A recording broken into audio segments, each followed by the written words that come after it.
Once again, ladies and gentlemen, good morning and aloha. On behalf of the National Park Service and the United States Navy, I'd like to welcome you to this World War II Valor in the Pacific Harbor Tour, which will take you around the main focal point of the attack here at Pearl Harbor, which is Fort Island. As we set out this morning, we're going to turn towards the World War II submarine, the USS Bowfin.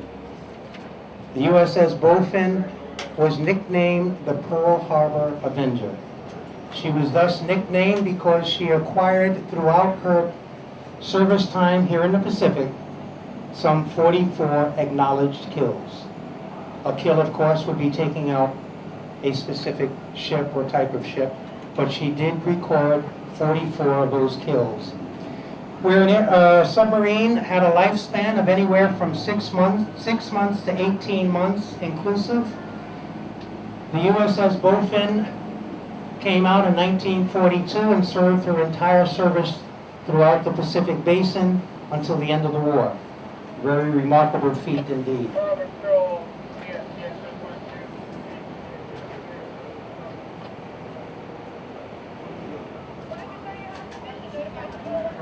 Not to be confused with our submarines of today, this particular submarine was diesel powered.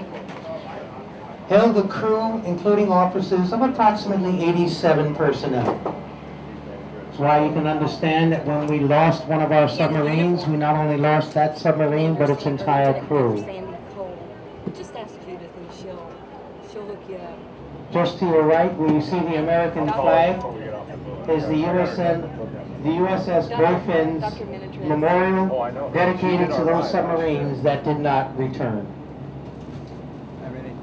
Unfortunately, almost every single monument that you see there in marble will list all 87 team members from that sub. Very few, if any, survived the attack on a submarine. The markings that you see on the conning tower of the ship, each one of those represents a kill. For those of you that are going to visit her later on today or whenever you have the opportunity, once again, you will total 44 in all. As we pull alongside on the right, you have the Admiral McCleary Bridge. Now this bridge, of course, is relatively new for Pearl Harbor. It's only been in existence for approximately 11 years. It came about primarily to join the main portion of Oahu to Fort Island, and it was done with the major intent of having a better access to the USS Missouri, which joined us around the same time.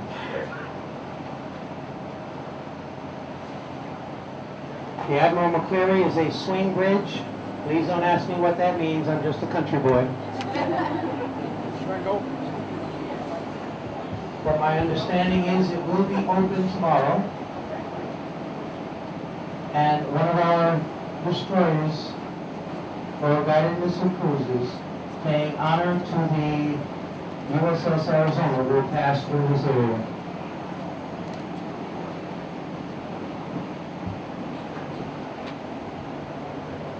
Fort Island at the time was teeming with life. It was home not only to officers and their families, chief petty officers and their families, but it was home to a wide variety of shops, hangars. It was, in effect, a large naval air station. The majority of the aircraft were PBYs, amphibious aircraft. These amphibious aircraft were being utilized by our aircraft carriers that were assigned to Pearl Harbor, of which there were 3. The USS Arizona, the USS Enterprise, and the USS Lexington. Those aircraft carriers, of course, were moored on the western side of Fort Island, and when we get around to that side, I'll give you a little more detail about those aircraft carriers. Fortunately, however, all 3 aircraft carriers were out on the morning of December 7th.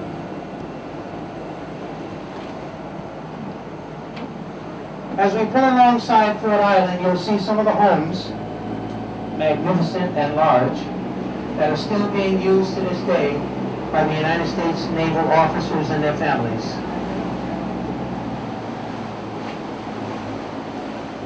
The dock that you see alongside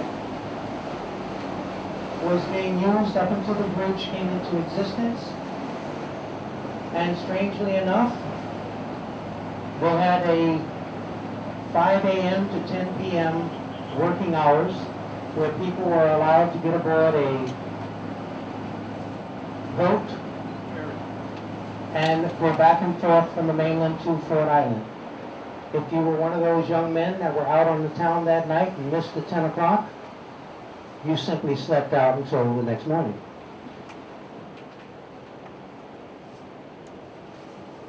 These white and black monuments that we're going to be passing through are called mooring keys. I'd like to direct your attention to the first one, which has BB-36. This was home to the USS Nevada. USS Nevada was in this location by itself, anchoring the very end of what we now call Battleship Road. Of all the ships that went down here that day, it was only the USS Nevada that was able to get up ahead of steam and make her way out towards the open harbor. Unfortunately, she was not destined to make it all the way out to the open sea. Once again, these mooring quays are for the plank as well as the one that's labeled the USS Nevada. Our battleships at that time ranged approximately 2 football fields in size. So I'm sure you can understand why they required 2 of these mooring quays, drop anchor and tie up alongside, and that was used as their dock.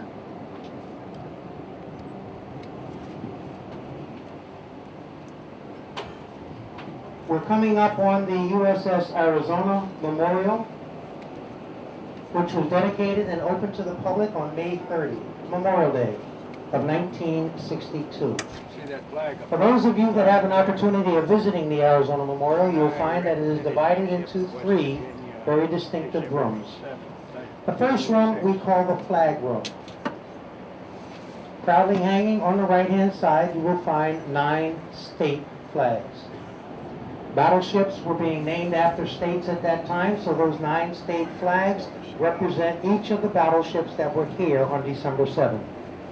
Unfortunately, all 9 battleships were set ablaze, very badly damaged or sunk before 10 a.m. that morning. The second room of the memorial is our viewing room. You can easily see 7 windows on each side that allow our visitors to look out into the remnants of the USS Arizona. In fact, for those of you that may be familiar with the oil that has been leaking from this ship for just over 69 years, you can easily see the droplets about the size of a button to a dime on either side of the memorial from the last 4 windows just before entering the shrine room. The shrine room itself is our wall of names. There you find 1,177 casualties that are listed in alphabetical order.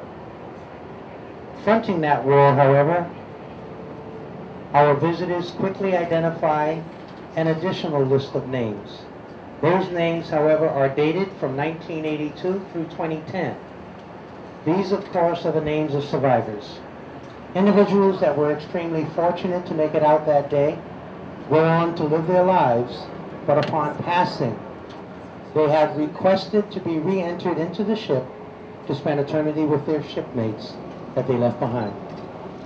Hopefully, if we have time on our return from around Fort Island, we'll have an opportunity of describing that very special and unique process.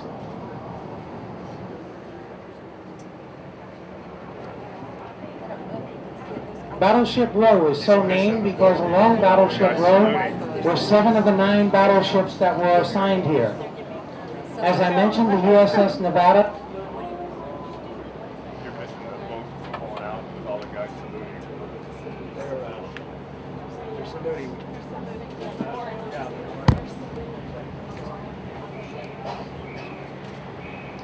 What you're seeing right now is one of our incoming ships. The Navy personnel that you see aboard, along with the Marines, are in a formation called manning the rails. This formation is done to honor the USS Arizona Memorial and the Arizona and her crew as they enter port.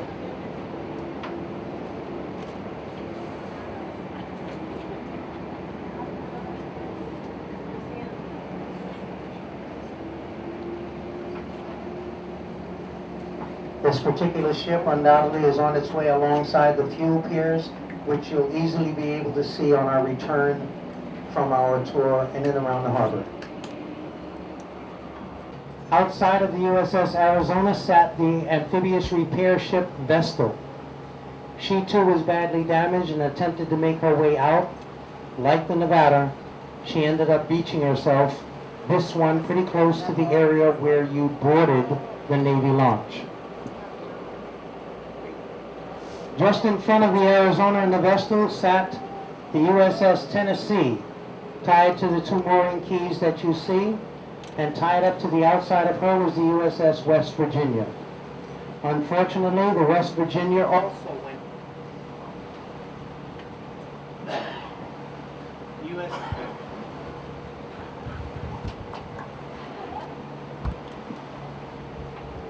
The USS West Virginia also went down, leaving the USS Tennessee on the inside very badly damaged.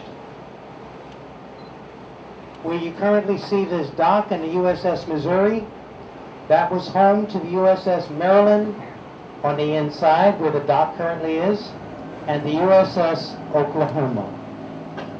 The Missouri is currently sitting in the spot occupied by the Oklahoma on December 7, 1941.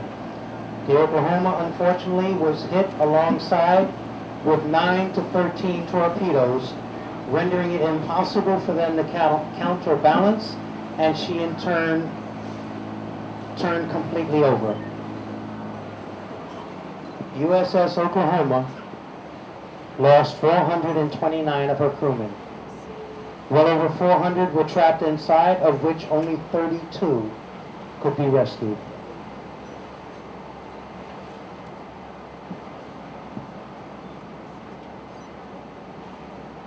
Just beyond the USS Maryland and the USS Oklahoma, at the tail end of where you see the Missouri today, sat the fuel ship USS Neosho. Fortunately for the Neosho, she did not appear on any of the postcards or pictures that the Japanese pilots had pinned up on the dash in front of them. So surprisingly enough, although she occupied a space along Battleship Road, she was not hit. However, just behind her, we're coming up on the last of the mooring keys. To your right, in the corner, the seventh of our battleships, the USS California. Unfortunately, the California did not fare nearly as well as the Neosho. The California was also hit and sunk here on December 7th. Ladies and gentlemen, what we are looking at is the full length of Fort Island. Picture, if you would, a combination of homes, officers' homes, CPO, enlisted men's barracks, working hangars, shops, activities going on throughout this early morning on December 7, 1941, when at 7:55 in the morning, excuse the expression, all hell broke loose. Bombs of varying sizes, torpedoes, all aimed at ships and Fort Island itself because of its airfield, with people running here and there, not knowing what was going on, but realizing that they were under attack. Some people from their homes scuttled out of the homes and went up underneath